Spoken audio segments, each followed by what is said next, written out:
नमस्कार, मैं सुनील अंजाना जागो समाज चैनल में आपका स्वागत करता हूं। देखिए, एक वीडियो सामने आ रही है जिसमें एक शख्स जो है, मैं उसके बारे में जानता हूं, उसका नाम भी जानता हूं और वो क्या काम करता है वो भी जानता हूं। हमने सर्च किया है, लेकिन मैं ना उनका नाम लूँगा ना उसके बारे में कुछ बताऊँगा। मैं आपको वीडियो दिखाऊँगा, सिर्फ वीडियो देखना। और क्योंकि उसको फेमस करने का अपना कोई उद्देश्य नहीं है, लेकिन जवाब देना जो है वो बनता है। पहले देखिए वो वीडियो, उसमें वो शख्स जो है बाबा साहब की फ़ोटो को जला रहा है और उससे जो बन रहा है वो कर रहा है। पहले देखिए आप वीडियो, उसके बाद हम चर्चा करेंगे।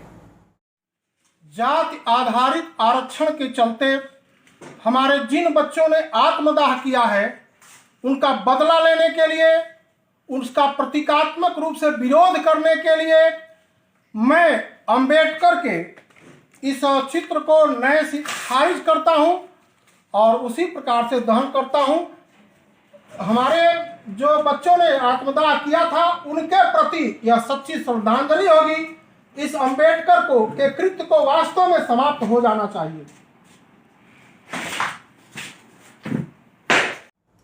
तो देखा आपने उस शख्स को जो बाबा साहब की फ़ोटो को जला रहा है और आरक्षण के विषय में जो है वो कुछ कह रहा है।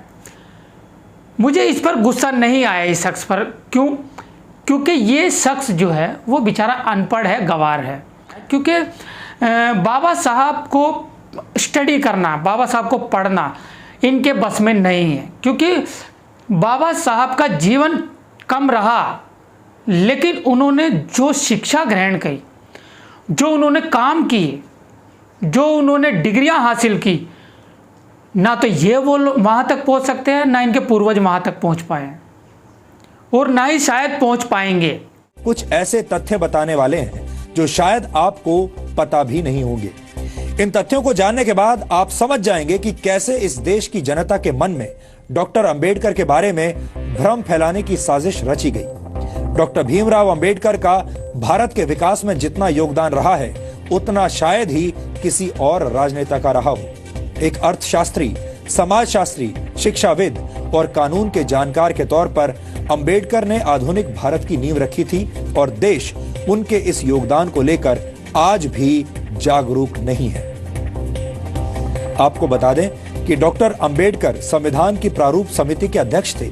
उन पर आधुनिक भारत का संविधान बनाने की जिम्मेदारी थी और उन्होंने ऐसे संविधान की रचना की जिसकी नजरों में सभी नागरिक एक समान हो, जो धर्मनिरपेक्ष हो और जिस पर देश के सभी नागरिक विश्वास करें। एक तरह से भीमराव अंबेडकर ने आजाद भारत के डीएनए की रचना की थी।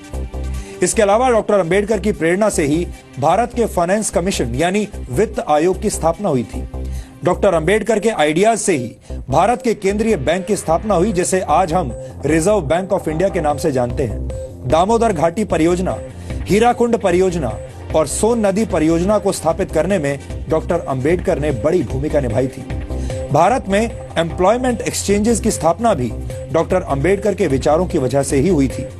भारत में पानी और बिजली के ग्रिड सिस्टम की स्थापना में भी डॉक्टर अंबेडकर का अहम योगदान माना जाता है। भारत को एक स्वतंत्र चुनाव आयोग भी डॉक्टर भीमराव अंबेडकर की ही देन है। ये वो योगदान है जिन्हें आजादी के बाद की तमाम सरकारों ने हमेशा ही अनदेखा किया है। यानी योजनाएं और विचार अंबेडकर के थे, लेकिन उनका श्रेय दूसरे नेताओं ने लूटा। यहां हम आपको भारत के पहले प्रधानमंत्री पंडित जवाहरलाल नेहरू और डॉक्टर भीमराव अंबेडकर के बीच चले राजनीतिक शीत युद्ध यानी पॉलिटिकल कोल्ड वॉर के कुछ उदाहरण भी बताना चाहते हैं। डॉक्टर अंबेडकर जवाहरलाल नेहरू की सरकार में प्लानिंग का मंत्रालय चाहते थे, लेकिन नेहरू ने अंबेडकर को सिर्फ कानून मंत्रालय दिया, प्लानिंग मंत्रालय नहीं दिया। डॉक्टर अंबेडकर विदेश और रक्षा मामलों की समितियों में सदस्यता चाहते थे, लेकिन नेहरू सरकार ने डॉक्टर अंबेडकर को ऐसी किसी भी समिति का सदस्य नहीं बनाया। डॉक्टर अंबेडकर नेहरू सरकार की विदेश नीति से असहमत थे। डॉक्टर अंबेडकर हिंदुओं में सामाजिक अधिकार और महिलाओं को संपत्ति का अधिकार देने की बात करने वाले हिंदू कोड को समाज सुधार के लिए जरूरी मानते थे, लेकिन नेहरू सरकार ने अंबेडकर के मंत्री रहते हुए हिंदू कोड को स्वीकार नहीं किया। यहां तक कि डॉक्टर अंबेडकर को भारत रत्न सम्मान देने के लिए भी कोई पहल नहीं की गई। उनकी मौत के 34 वर्षों के बाद 1990 में वीपी सिंह सरकार ने उन्हें भारत रत्न से सम्मानित किया, जबकि कांग्रेस ने डॉक्टर अंबेडकर को भारत रत्न से सम्मानित करने के लिए कोई कदम नहीं उठाया। अब आप समझ गए होंगे कि बाबा साहेब डॉक्टर भीमराव अंबेडकर से जुड़ी तमाम सच्चाइयों को हमसे और आपसे कैसे दूर रखा गया है। इन सच्चाइयों को जानना और समझना आधुनिक भारत के निर्माण के लिए बहुत जरूरी है। डॉक्टर अंबेडकर को जातियों की सीमा में बांधना और उन्हें सिर्फ दलितों के मसीहा के तौर पर पेश किया जाना उनके साथ बहुत बड़ा अन्याय होगा। इसीलिए आज हम डॉक्टर अंबेडकर के मूल विचारों को आपके लिए डिकोड कर रहे हैं। तो ये इनकी गलती नहीं है, क्योंकि इनसे उनकी बराबरी तो हो नहीं रही। सिर्फ मूर्तियां तोड़ सकते हैं या फोटो को जला सकते हैं। आप इनसे नाराज मत होइए, इनको विचारों को सिखाइए कुछ। आप लोग तो जागरूक हैं। मैं जितने भी हमारे जागरूक लोग हैं देश के, मैं सभी से कहना चाहता हूँ, चाहे वो किसी भी धर्म से है, किसी भी जाति से है, मैं उन सब से कहना चाहता हूँ, रिक्वेस्ट करना चाहता हूँ, आप लोग जागरूक हैं। आप लोग ऐसे लोगों को समझाइए, उनको पढ़ाइए, स्टडी कराइए उनको, और तब उनके दिमाग में बैठेगा हमारे देश में किसने क्या किया और किसके लिए क्या किया, उनका क्या महत्व रहा, उनको तब पता लगेगा। अभी वो बेचारों को उनको पता ही नहीं है कि आप एक महान शख्सियत की जो फोटो जला रहे हो। ये जो आरक्षण की जो बात कर रहे हैं, आरक्षण बाबा साहब ने नहीं लिखा, ना बाबा साहब ने दिया। बाबा साहब तो बल्कि उसके विरोध में थे।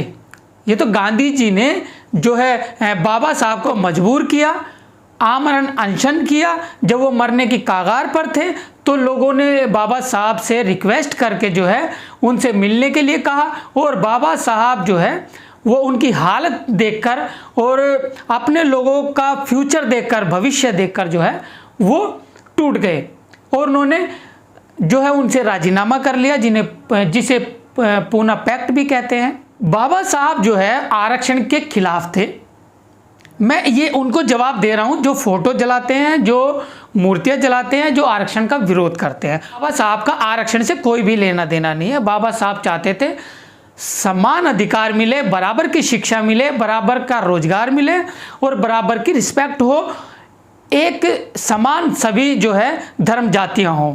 बाबा साहब ये चाहते थे, लेकिन गांधी जी नहीं माने। तो गांधी जी ने कहा दलित लोगों को और बैकवर्ड लोगों को और माइनॉरिटी के लोगों को जो है वो आरक्षण देना चाहता हूं।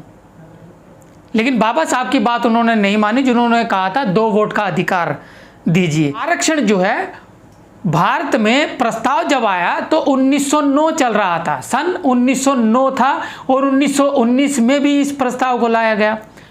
और अंग्रेजों ने भी जो है आरक्षण की व्यवस्था की थी, क्योंकि ज्योतिबा राव फूले जी ने ये 1800 प्लस ईस्वी में जो है वो उनसे डिमांड की थी, मांग की थी कि जो रोजगार है, जो शिक्षा है, उसमें जो है आरक्षण की व्यवस्था की जाए। तो अंग्रेज सरकार ने आरक्षण की व्यवस्था की थी।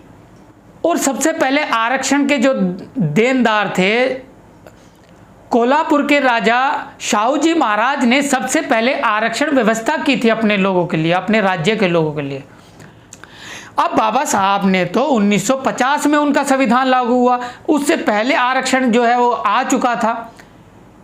बाबा साहब के बाद जो है वो इम्प्लीमेंट किया गया है, जब गांधी जी ने कहा था।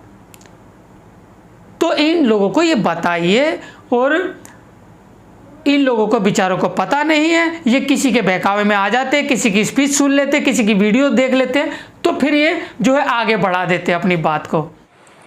ट्विटर पे एक जयप्रकाश मिश्र पुत्र स्वर्गीय रामचंद्र मिश्र, जो अपने को राष्ट्रवादी पार्टी ऑफ इंडिया के राष्ट्रीय अध्यक्ष कहते हुए भारत रत्न डॉक्टर भीमराव अंबेडकर साहब के बारे में गलत टिप्पणियां करते हुए एक आपत्तिजनक वीडियो पोस्ट किया गया है, जिसके खिलाफ थाना बड़लगंज में उचित धाराओं में एफआईआर तत्काल लिखा गया है, और उनकी गिरफ्तारी है तो अलग अलग जगह पे टीम गठित करके तलाश ली जा रही है। जल्दी से जल्दी इनकी गिरफ्तारी की जाएगी।